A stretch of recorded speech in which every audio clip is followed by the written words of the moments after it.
Remember that the calendar we just saw on the to-do page showed all of your items that have a deadline, whether the deadline was for a proposal, a report, or just a task that you've entered for yourself to do. On the calendars tab, you can see more specific calendars that show your deadlines for items related to reporting, to proposals, or to funder stewardship. You can also change the view on all of these between month, week, or day.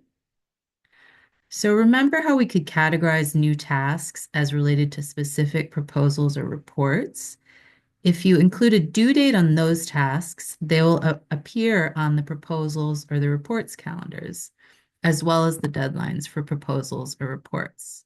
So for example, this item was for a task related to a specific report, and this is the deadline for that report.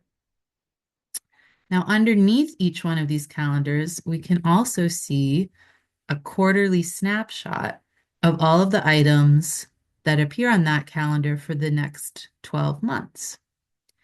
So we can click on any of these items to see the proposal or the funder. And for the proposals, we can go back to the proposal drafting page or the funder profile page, which we'll look at a little bit later. Now let's talk for a minute about the stewardship calendar. You use this calendar to keep track of deadlines for things you want to do to steward your funders.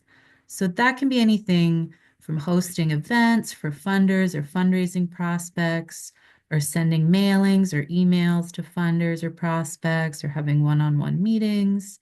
You can create a specific stewardship task for one funder, but then there's another powerful option here on the stewardship calendar called a touch point. Touch point is something that will involve multiple funders, which you can select in the touch point pop-up. And you can pick one of these categories like all current funders and all active contacts or all previous funders.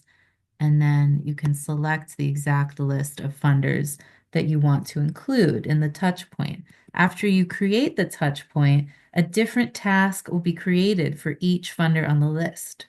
So then you can check off those tasks one by one as you're in touch with each funder on the list, and the tasks will also appear on that funder's individual profile page.